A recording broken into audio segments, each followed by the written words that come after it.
Welcome back, everyone, to the deep dive. Today, we're going to tackle something. Well, it's a question that I've been kind of like chewing on lately. Okay.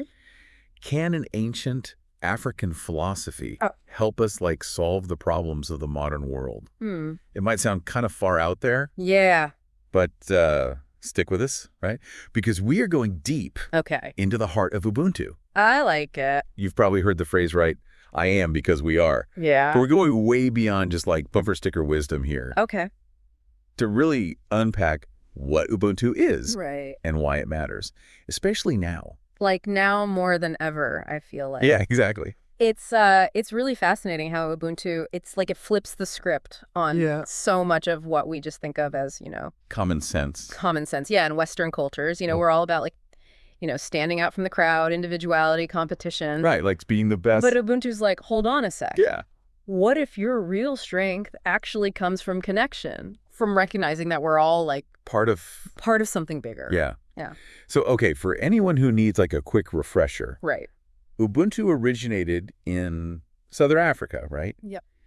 And it's not just an idea. Yeah. It's a whole way of life. Exactly. Like a philosophy that's baked into the fabric of community. Yeah. It's about understanding that our well-being Mm-hmm. is like totally linked Yeah. to the well-being of everyone around us. To everyone around us, exactly. And Right. to really grasp that, you kind of have to go back to like pre-colonial Southern Africa Okay. before, like all the European powers arrived. Yeah. Imagine a society where just daily life was guided by this like Roll me. deep sense of interconnectedness. Wow. And oral traditions, like stories, Mhm. proverbs, rituals. Right. They were like the lifeblood, transmitting those values down through generations. So it wasn't like written down in some dusty old book. It Mhm. was lived experience. Lived experience. Woven into the culture. Woven in, exactly.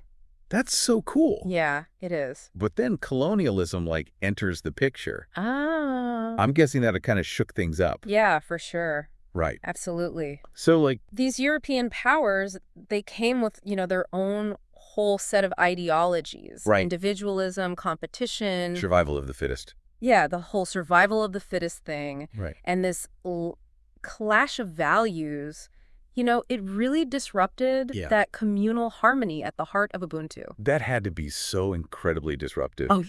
for communities that had lived with this for centuries. Yeah, for centuries. It was Right. a really traumatic period. Yeah. No doubt. Yeah.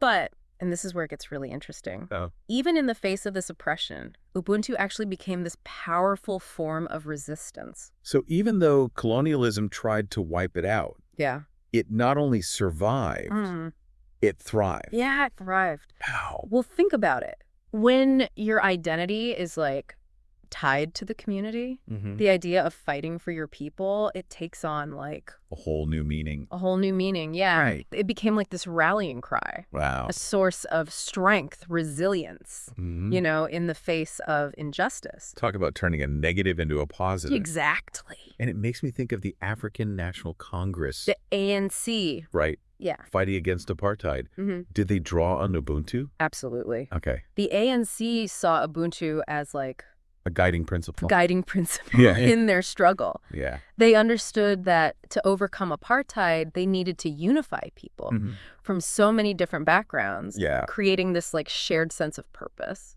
And when you talk about the fight against apartheid, Mhm. two figures immediately come to mind. Of course. Mandela and Tutu, Yes. both hugely influential. Yeah.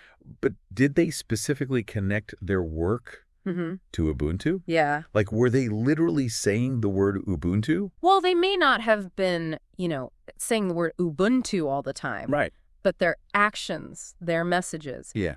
deeply rooted in Ubuntu. Like, Mandela, for instance, constantly emphasizing forgiveness, mm-hmm. reconciliation, even after being imprisoned for decades. Right. It wasn't about revenge. Yeah. It was about building a future together. Wow. His vision for a free and just South Africa, it resonated Yeah. so deeply with this Ubuntu ideal Yeah. of a harmonious and inclusive community. And didn't Desmond Tutu say something like, "We are made for goodness, love, and humanity"? He did. That's very Ubuntu. Oh, absolutely. Right. Tutu was this powerful voice for Ubuntu, Yeah. constantly emphasized the inherent dignity and worth of every person, no matter their race, their background, or even their past actions. And this wasn't just empty rhetoric. It had a real impact on how South Africa dealt with the legacy of apartheid. Okay, so now I'm really curious. How did Ubuntu actually play out in that transition from apartheid to a democratic South Africa? Right. I mean, you can't just erase decades of oppression with philosophy. Well, so was it really that powerful?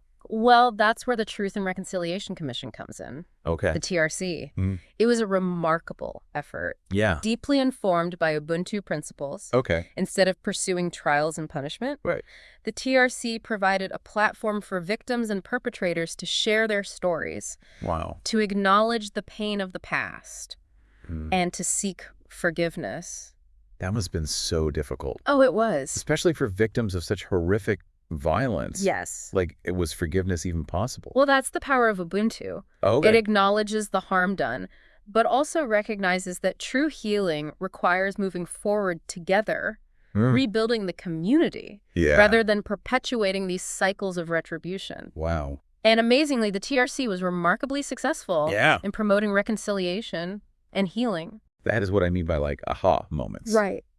That's incredible. An example of how this ancient philosophy had real-world impact. Absolutely. But now I'm wondering, is Ubuntu just a product of its time and place? Right. Or are there deeper philosophical ideas at play here? Ooh, that's a great question. Right. And it takes us right to the heart of what makes Ubuntu so philosophically rich. Okay. It totally reframes how we think about identity and ethics, Right. especially compared to Western thought. Okay. You know, in the West, we're just so steeped in this idea of the individual Right. that our identity is something separate, self-contained. Yeah. You know, like Descartes said, I think, therefore I am. Right. We're always taught to express ourselves, stand out, be independent. It's almost like we're afraid to admit that we need each other. Exactly. Right. But Ubuntu says, no, no, no. That's not the full picture. Right. You don't exist in a vacuum. Your identity is formed through your relationships, through community. So it's not, I think, therefore I am, so much as... I am because we are. Exactly. Right. It's a radical shift. Totally. And it changes how we think about ethics, you know? Okay. If who I am is bound up with everyone around me, right, then my actions can't just be about me right, and my own little bubble. Yeah, so it's not just about individual rights and freedoms, but also about, like, our duties to each other. Yeah, Ubuntu prioritizes compassion, respect, mutual dependence. It's a framework that says caring for each other is essential because our well-being is intertwined. I'm starting to see how this connects back to the TRC's success. Yes. It wasn't just about punishing individuals, it was about healing the whole community. Exactly. But I gotta ask, if this idea is so powerful, why haven't we heard more about it in the West? Right.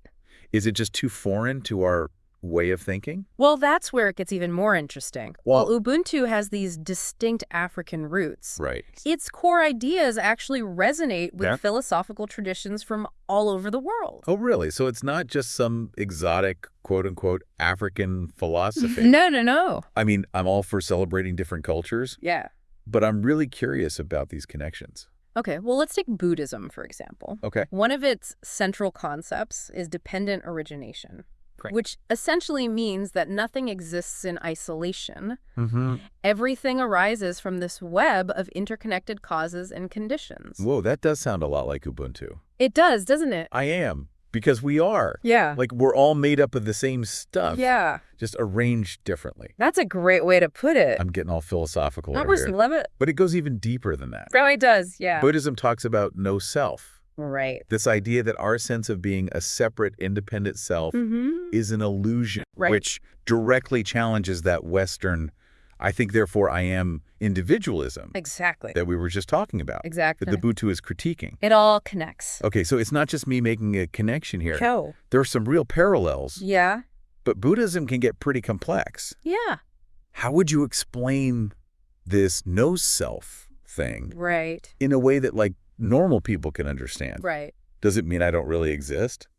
That's kind of freaky. Don't worry. Okay. We still exist. Okay, good. But think of it this way. Yeah. You're like, a wave in the ocean. Okay. The wave has a distinct form. It moves. Yeah. It crashes on the shore. Right. But it's not separate from the water itself. Okay. It's an expression of the ocean, constantly changing, never truly independent. Okay, I can kind of grasp that. Yeah. So in the same way, we're not separate from the flow of life, the community around us? Exactly. It's like we're all part of one big human ocean. I love that, one big human ocean. And just like that wave needs the whole ocean to exist, we need each other. That's the essence of Ubuntu.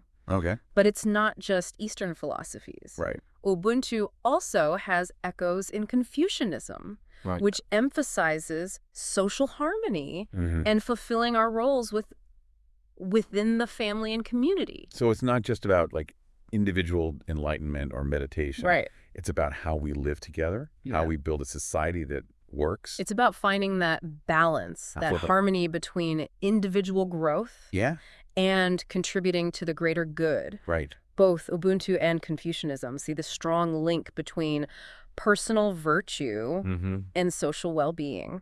It's amazing to see how these ideas, even though they come from different cultures, continents, all seem to point in a similar direction. Like they're tapping into some fundamental truth about human nature. It's pretty amazing. But okay, I'm still grappling with this. Okay. We've explored the history, the philosophy, the connections to other traditions. Right. But what does this all mean for us here and now? Right. How does Ubuntu help us solve the problems of the modern world? That's the million-dollar question, right? It is. I mean, think about the challenges we're facing. Okay. Political polarization, social isolation, environmental degradation. Climate change. Yeah, all of it. Yeah. So many of these stem from a disconnect, right? A lack of empathy, a focus on me instead of we.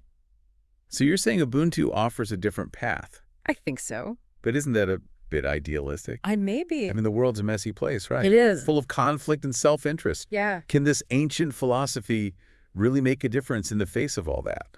It's not a magic bullet. Okay. But I think Ubuntu offers a powerful framework for change. Okay. It reminds us that we're all interconnected, that our actions have ripple effects. Right.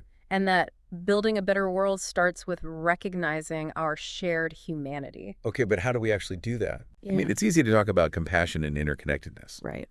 But how do we translate those ideas into concrete actions? Right. How do we bring Ubuntu to life? Yeah. Yeah, that's the million-dollar question, right? Yeah. It's one thing to, like, grasp Ubuntu intellectually. Yeah. But how do we actually, like, live it? You know, Right. How do we go from I am because we are to Yeah. I do because we are? That's the real challenge. Yeah. There's no, like, single answer, no 10-step program for Ubuntu enlightenment. So no Ubuntu gurus selling weekend retreats? Well, maybe someone's working on that. Okay. But the true essence of Ubuntu is less about like following rules Okay. and more about embodying certain values. Okay, so less about preaching, more about practice. Exactly. But where do we even begin? It begins with awareness, Okay. I think. Yeah. Recognizing that our choices, big and small, impact others. Okay. Like that butterfly effect thing. Right. A seemingly insignificant action can create ripples that extend way beyond ourselves. So being mindful of how we treat people, even in those Even in those little everyday interactions. yeah, like letting someone merge in traffic, Yes. actually listening when a friend is venting, not just waiting for my turn to talk. Exactly. Right. And it can extend beyond just like, our personal relationships. Okay. Think about like ethical consumption, supporting local businesses, Okay. volunteering in your community. All right. All expressions of Ubuntu in action. It's about recognizing we're all in this together. Yeah. Not just competing for scraps, but let's be real. Yeah. The world's full of people who aren't exactly living the Ubuntu dream. For sure. How do we deal with conflict, even aggression, Right. in a way that's true to this philosophy? Yeah. It can't always be sunshine and roses. It's definitely not about being a pushover Right. or ignoring injustice. But Ubuntu encourages us to approach conflict with a different mindset. Okay. Instead of seeing the other person as an enemy to be defeated, Right. we try to understand their perspective, Well, see the situation through their eyes. That sounds pretty challenging, It can be. especially when someone's really pushing your buttons. Yeah. I'm all for empathy, but isn't there a risk of like getting walked all over It's a balancing act, for sure. Okay. Ubuntu isn't about sacrificing your own needs or condoning harmful behavior. Okay. It's about approaching situations with the spirit of understanding, seeking solutions that benefit the community as a whole. Yeah. Even when it's tough. Even when it's tough. Yeah. This makes me think of restorative justice, which we touched on earlier. It's about repairing harm. Right. Yes. Is that an example of Ubuntu in action? Absolutely. Okay. Restorative justice shifts the focus from punishment to healing and accountability. Okay. It brings victims and offenders together to address the harm done. Right. To find ways to make amends. Yeah. And to restore balance to the community. It's like acknowledging that actions have consequences, Yeah. but also recognizing that people can change. Right. That forgiveness and redemption are possible. That's the heart of Ubuntu. Yeah. It's not about erasing the past, but about learning from it. Yeah. And moving forward together. So as we wrap up this deep dive into Ubuntu, I'm left with this feeling of, well, hope. Like maybe we're not doomed to repeat the same cycles of conflict and division. I think that's the power of this philosophy, It offers a different way of seeing ourselves and the world. It does. A path toward greater connection, compassion, and ultimately a more just and harmonious society. I agree. It's a reminder that we're not just these like isolated individuals, but part of something much bigger. Something that's been around for centuries, guiding people toward a better way of being. I am because we are. Yeah. It's a simple phrase, but it holds within it the potential for profound transformation. So, dear listener, as you go back out into the world, we leave you with this question. How can you bring a little bit of Ubuntu into your own life? That's the question. How can you embody this philosophy in your interactions, your choices, your very way of being? Maybe it's a small act of kindness, a moment of understanding, a commitment to building bridges instead of walls. Right. Every step, no matter how small, contributes to a more Ubuntu-inspired world. And remember, you don't have to do it alone. We're all interconnected. Right. Exactly. That's the whole point. Thanks for joining us on this deep dive. And until next time, keep exploring, keep learning, and keep connecting. See you next time.